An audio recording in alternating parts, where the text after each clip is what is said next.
ACB. Below each letter, dots representing the letter in Braille.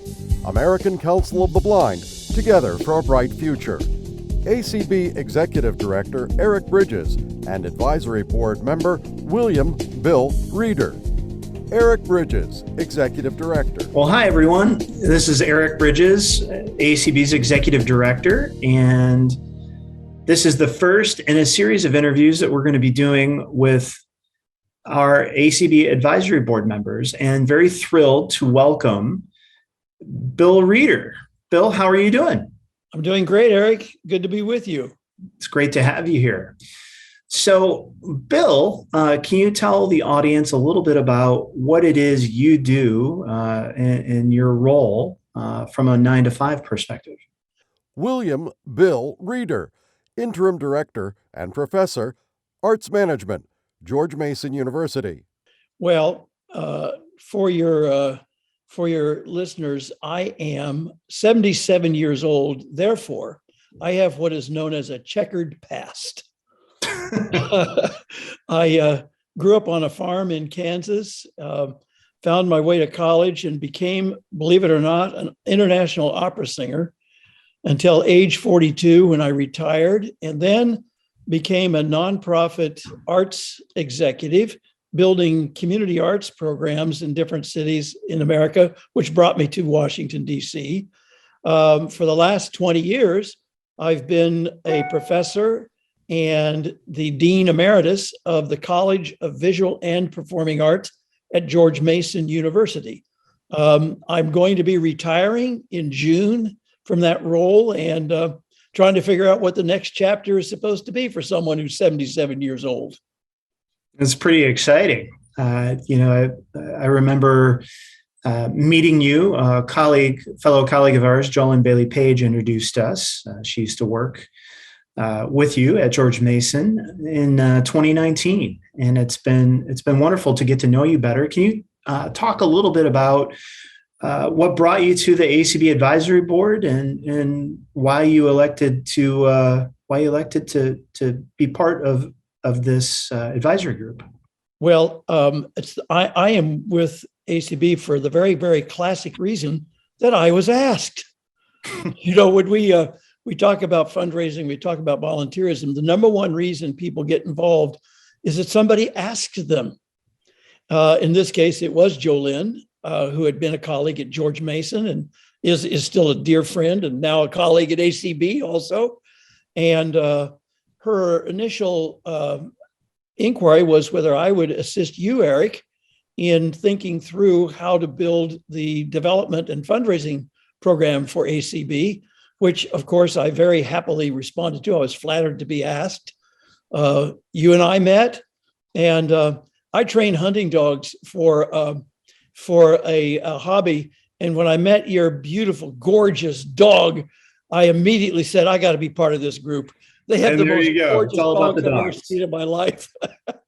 No, but I was just honestly very, very taken with the mission because it is my profession, nonprofit management and nonprofit management education and executive leadership. Didn't take me long to understand how truly successful ACB is right now in its strategic and its board and its executive leadership model and team. And it's just simply a real pleasure to contribute to something that is, really already moving forward in a very, very important way. So I came, as I say, because I was asked, but very quickly was attracted to the mission and the people of ACB. That's great. Can you talk with our audience a little bit about some of the projects that you've been working with the staff and the membership on? This area of development is one that we've, been focused on and have been staffing at a full-time level now for a couple of years. Actually coinciding directly with the pandemic, as a matter of fact. But right. Can you chat with us a little bit about what you've been helping? Yes. Well, Philanthropy has been a big part of my life. I've been the beneficiary of people's generosity literally for my entire career. And, more Americans give money than vote. And the generosity of Americans really is unprecedented in the world and becomes billions of dollars on an annual basis. And it's a tradition that really began with the Pilgrims, who got off the good ship Arabella and realized they were going to have to help each other if they were going to survive. And that started the whole tradition of volunteerism and philanthropy in America. Like anything else, organizations go through stages of maturity. And as you go through these stages, new ideas, new models, new paradigms, more technique becomes available and necessary. And, when I joined ACB, it was just right at that one of those junctures where it was quite clear that installing some additional models of fundraising, the fundraising that had been taking place was successful. And the volunteerism of ACB is stellar. It's exemplary. The mission, the case, what's called the reason people would help ACB is so clear.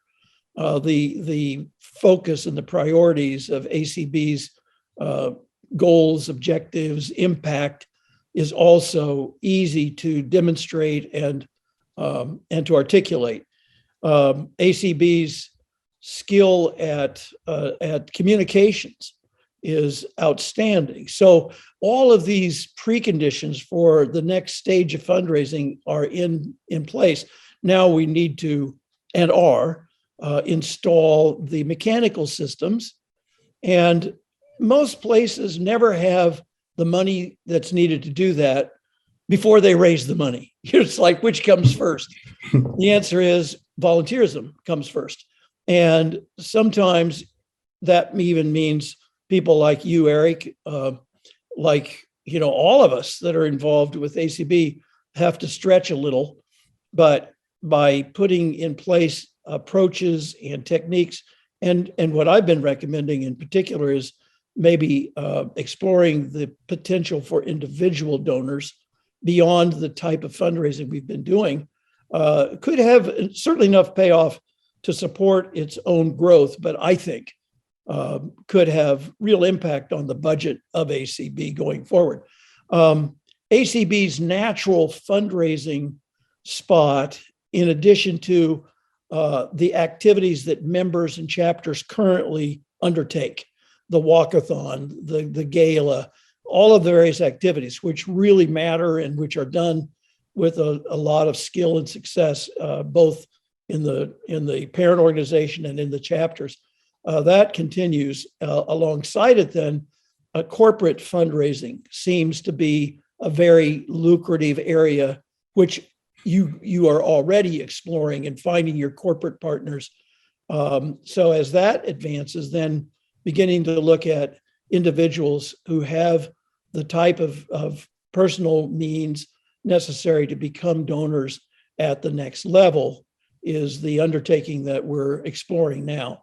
You don't want to get ahead of yourself. You don't want to create a situation that makes matters confusing to people or scary. People are scared to ask for money, but in my experience, it's usually because we haven't fully done the work of connecting with the donor or the potential donor. And when the time comes and everybody's really ready to do the work of asking, we're not really asking for, it's not like begging, it's like making an investment. And I just believe to my core that there are just hundreds of Americans and people who want to invest in ACB's impact and its future. So that's where we're focused, working through Tony, of course, you through Eric, and as we progress, of course, through the advisory council, and then the board that's linked to us all in different ways. But I'm very positive. I think and I enjoy it. I like asking people for money because they always then say, well, why do you need my money? and then you can tell them the story, the mission, the impact, and that's good. Yeah. Well, Bill, it has been wonderful to have you on the advisory board. It's been wonderful just getting to know you. I think it's fair to say that the staff and the leadership of this organization are learning a lot from you, and there's a lot more learning to happen and a lot more work to be done. But we're grateful to have you as part of the ACB Advisory Board and to have you on the team.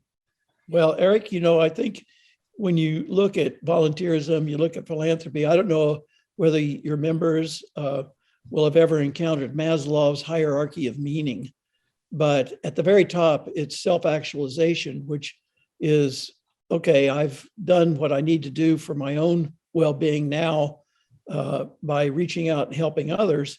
I become a full human being. And so inviting me to be part of that is an invitation to becoming a full person. And what could be more precious than, being given that opportunity? Yeah, that's very well put. Bill, thanks so much for taking time to be with us today, and look forward to seeing you soon. I look forward to seeing you and everyone else, hopefully at the convention. All right. Take care. All righty. Bye. A logo, ACB in print and braille, American Council of the Blind, together for a bright future.